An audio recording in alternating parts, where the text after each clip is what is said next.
Hi, today I'm going to be making you a white spelt sourdough. First of all, the main thing is to start with the rye starter. This is what gives your bread the rise that you need. So first of all, you'll be needing one of these scales.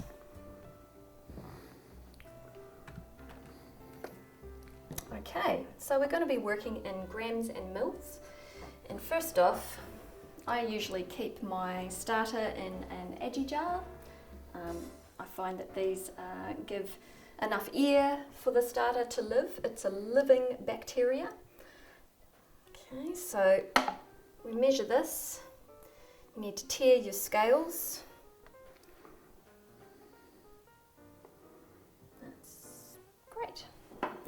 Okay, so first off, we need about 80 grams of beautiful organic rye flour.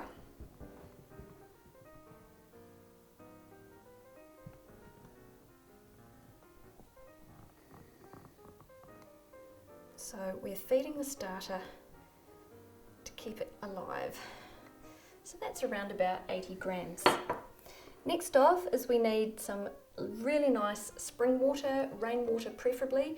You want to avoid tap water because that's where the chlorination will actually destroy the bacteria in the bug. So if you can get distilled water or rainwater, that's definitely the way to go.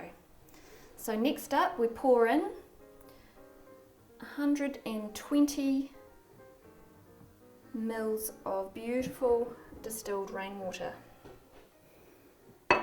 Okay,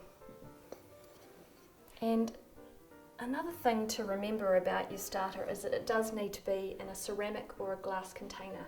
If you're putting it in plastic, it does affect the starter as well.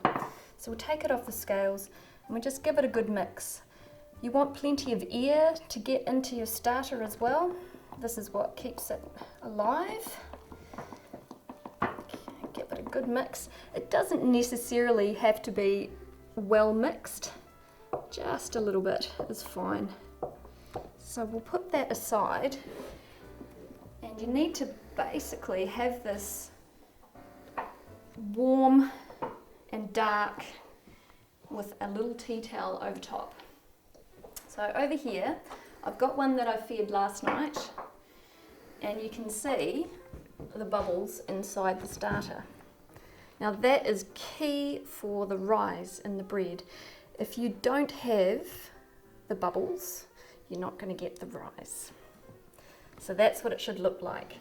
Also, the way you can tell that it's ready is it has a kind of a tangy smell to it. So get your nose right in there, and you can smell sort of it's yogurty, it's sort of almost cheesy, and it's definitely tangy.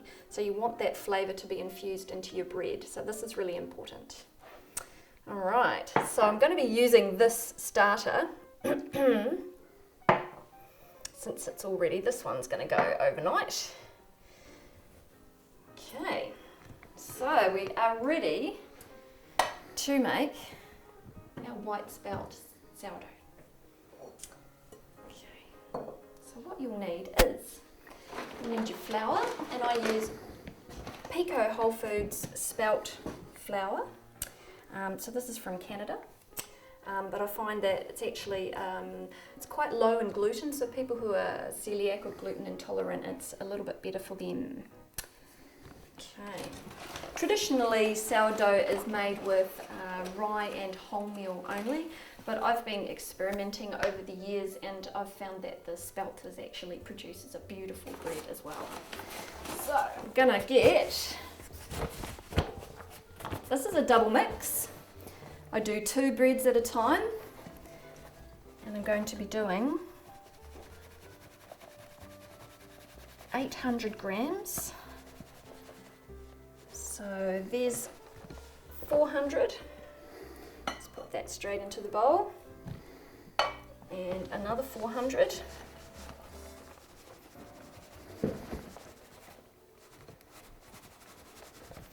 Okay, so we've got Now 800 grams of your spelt flour.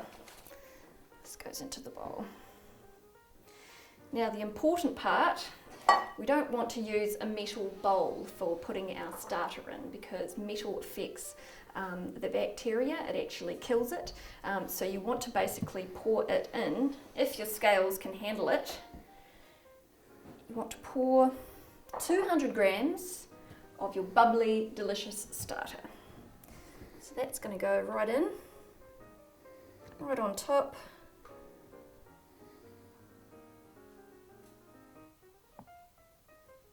Okay, a little bit more, a little bit more.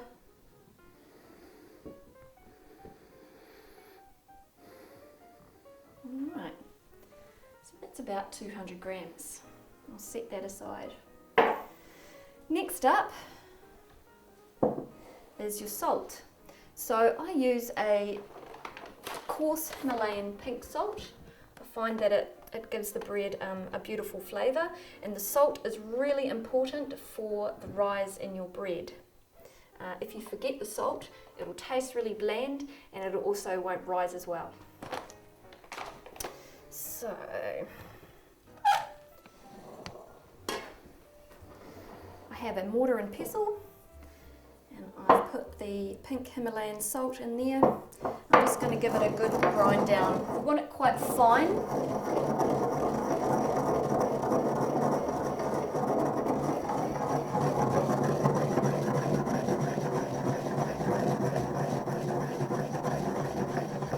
So it's getting there.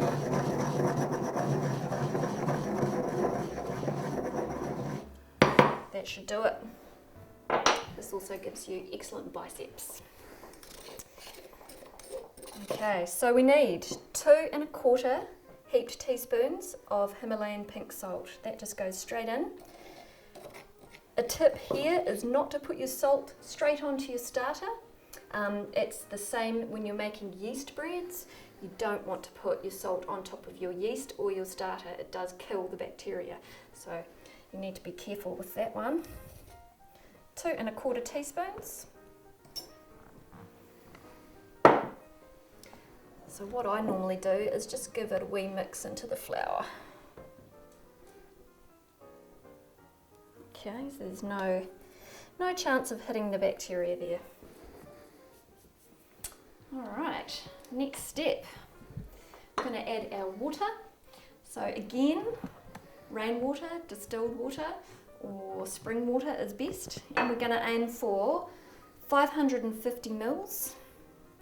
Now, with the amount of water you put into your dough, it can change depending on if you're adding in grains or seeds into your mix. So you sort of need to have an eye for it or a feel for it. So I will show you what I mean.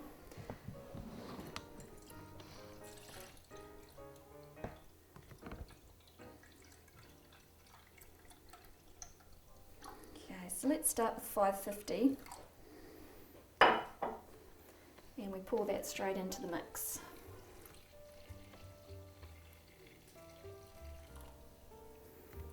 So this is where the arm strength comes in. You want to give it a nice stir around. And just incorporating all the ingredients.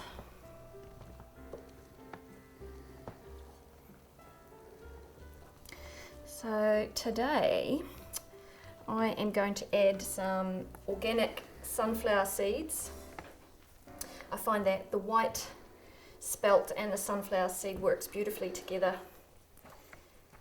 Creates a really delicious dough. So that's incorporating quite nicely there. Before it gets too incorporated, we'll pop in our sesame seeds. Generally, I put in about 100 grams of whatever seed or grain that I'd like to incorporate. It's sort of, you know, it leaves a nice smattering through, but you can put in as much or as little as you want.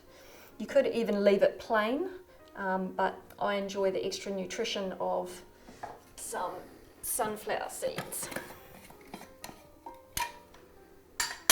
So I'm just going to measure out.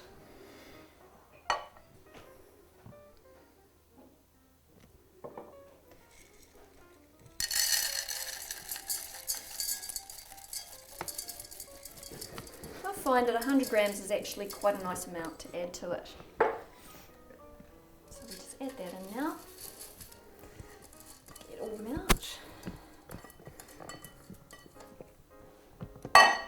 Okay, now we give it a really decent mix in.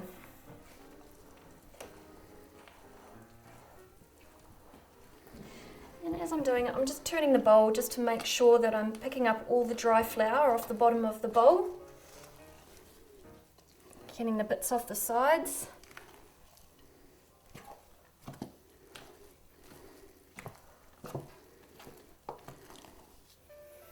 All right. Now some people don't like to have yeast in their sourdough. The recipe that I've been using for about 6 years now requires a little pinch or two of yeast just to help get it started and boosted. And I have done some experiments without yeast, and the only difference is just a little bit of flavour difference. So the yeast seems to give it a bit more savouriness. So I'm just going to add a little bit of yeast. If you are gluten intolerant, you can just omit the yeast. So it's literally just a small amount, just a little pinch. So we'll go like that, and probably just the rest of that. So it's 2 pinches because we're making a double mix. Okay, just give that a little bit of a mix up.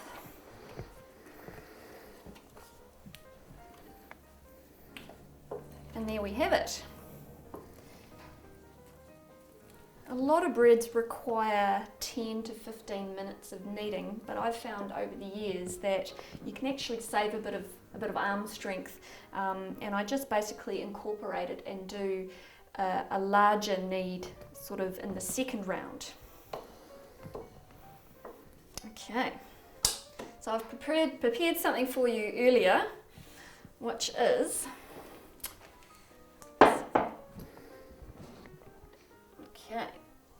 this one here. So I have a damp tea towel, a damp clean tea towel over top of the bowl, and this is a dough I prepared earlier. It's slightly different. It's got quinoa and kibbled wheat. It's made with wholemeal flour and the rye starter. It's got a little bit of yeast and of course your 2 1/4 teaspoons of salt. So if you'd notice, it's a little bit bubbly, and that's what you want after the first proof, so that's overnight. Generally you're required to have it in a cold room, and it is covered with that towel. So here we have, if you notice how bubbly that is and aerated. So we're going to get that out onto the bench now, and it requires a little dash of flour,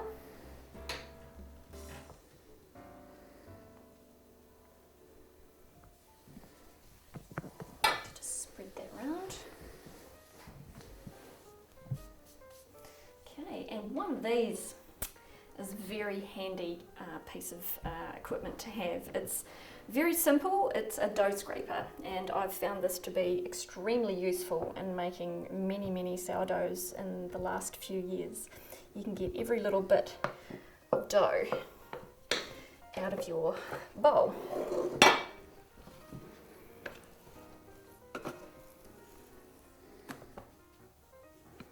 So it's nice and sticky. This is a particularly sticky dough, this one. And the consistency is a little bit too wet. So I'm going to add some extra flour to this as I'm kneading. And in a sense, it's not the traditional way of kneading like a yeast bread. It's more about scraping the batter into itself. So a little bit of extra flour sprinkled on top. And then I use my dough scraper and I start to fold the batter over top of itself. And the reason for doing it like this is that you are trapping the air inside with each fold. A little bit more flour. It's starting to feel a bit better in consistency now. Before it was a wee bit too battery. You see all these beautiful, beautiful air pockets. Folding it in on itself. And you could do this for, 10 minutes if you want to. If you want to get that really full-on rise. For the purposes of the demonstration though, I'm just going to get it into the tin. Okay, so that's looking really nice. And I have prepared one of my loaf tins. So I like to line mine with a little bit of baking paper. It just helps to get the bread out afterwards, and it also protects your tins as well, so you're not getting grease and things. It does tend to build up over years, and then you need to get new tins because it will actually affect the outside crust of your loaf. So I just like to sprinkle a little bit of flour on the bottom. This also helps to get the dough out in the end. Okay, and normally with a more formed dough, you'd form it into a rectangular shape. But for this one here, it's quite runny, it's quite battery. So what we're going to do is literally pick it up with the scraper as best you can.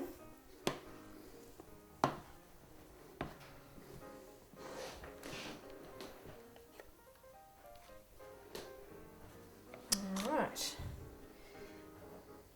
Into your container.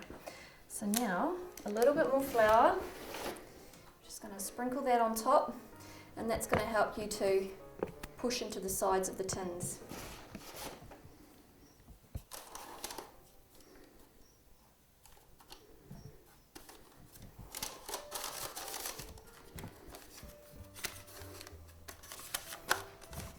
Okay,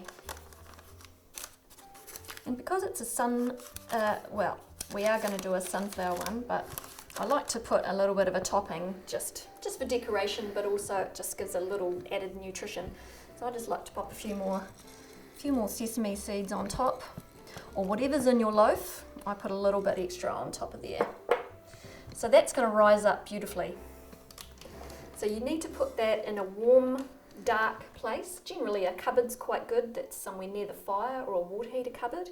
And I will cover that with a damp tea towel, damp cloth. And again, that'll help that to rise. I'm just going to put that over by the fire. So that goes over here. Okay, so that'll take anywhere between 2 to 6 hours to rise, depending on the weather.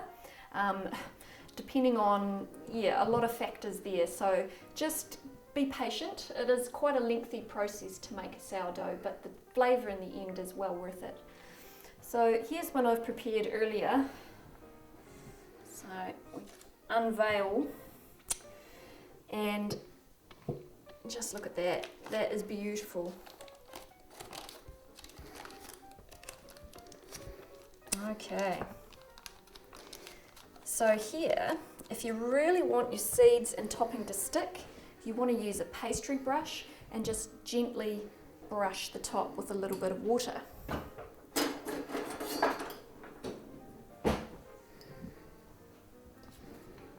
So I'm just gently, you don't want to do it too hard because you will deform the loaf and you'll lose air, and you want to get as much air into that loaf as possible. So just lightly. And the water actually helps to create a little bit of steam in the oven as well. So a few more seeds sprinkled on top. And that's what's going to go into the oven. Okay folks, so 45 minutes has passed. There's the bell. Always make sure you have your oven mitts on. It's just, common sense with that one. And Here we have our beautiful loaf of sourdough. Fresh out of the oven, piping hot. And you want to check by tapping the loaf, it should sound hollow. So you can tip it out, tap the bottom, and just hear that sound. So we're looking for hollow. So that's good to go, folks. As you can see here, there are many different varieties that you can actually do. So some of my more fancy varieties are quinoa, turmeric loaves. That's really good for people who have issues with inflammatory issues, so a little bit of turmeric in there. You can see there's a little bit of quinoa on top, and that's also through the dough. So it's quite a wet mix, that one. Another one I make is a linseed and garlic, and this is all with wholemeal flour as well. So again, you know, it's got 100 grams of your linseeds in there and say 3 cloves of crushed garlic. So it's really beautiful, just toasted with a little bit of butter on it. Another simpler loaf that sells really well is your organic rolled oats sourdough. So this one just has a little bit of extra water in it because the oats tend to soak up some of the water. There we have it. I hope you enjoy your sourdough making experience as much as I do.